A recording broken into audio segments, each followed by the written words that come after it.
first thing you're going to want to do is download this app called Flip-A-Clip, and then once you go into the app, there's going to be a prompt, this red plus button. Just click on that and add your project name. You're going to want to change the canvas size to TikTok and then create project, making sure your frames are 12 frames per second. Then in the top right corner, you'll see these 3 dots where you can go ahead and add a video from your library. So you're going to go ahead and add the TikTok you created there.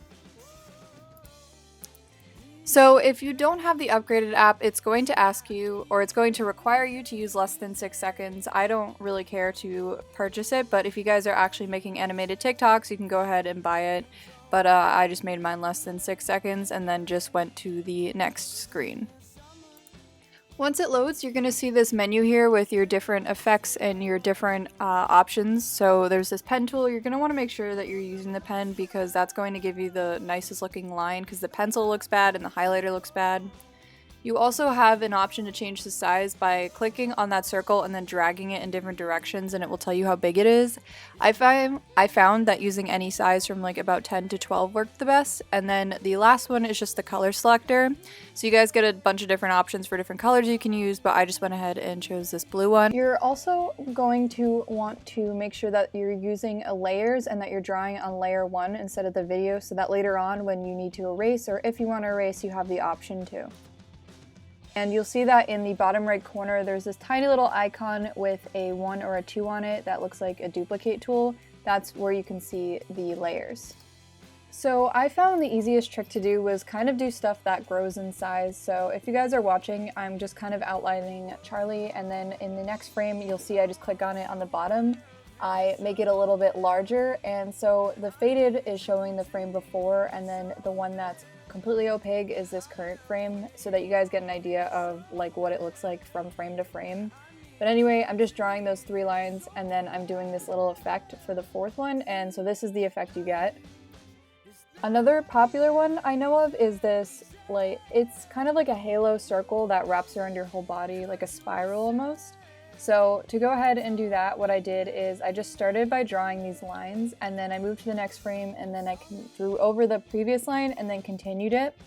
And I repeated this for her whole body for a few different frames, and it gives you the effect that it's being drawn around her body.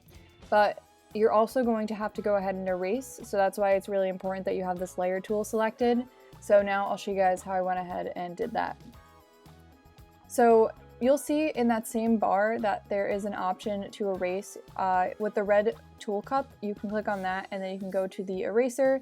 The best way for me to describe it is you're going to want to erase every other line that wraps around the person so that it looks like it's spiraling around them, like this.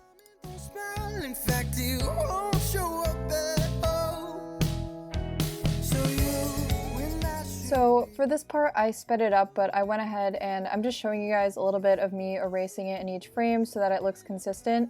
And by swiping on the bottom, you're able to go back and forth and see what the different frames look like in tandem with each other. So if you're ever confused or you don't know what you drew for the previous one, or you don't know how it looks together, you can just slide left and right and you'll be able to tell.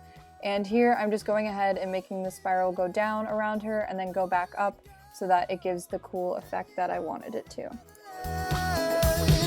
Pull back the sheet, the worlds that we see don't always look the same.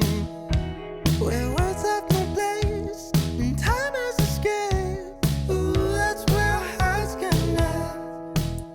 Here I pretty much repeated what I did earlier in the beginning of the video, where I had lines that kind of grew and then I added words to it. I added stars. And you could basically do whatever you want in order to make it look cool, but I think it takes a lot of creativity. But this spiral one is one of my favorites, so I wanted to include a little bit of a tutorial for that in this video. But pretty much for the rest of this, you guys can watch how I do a ton of different effects and hopefully get some inspiration of your own.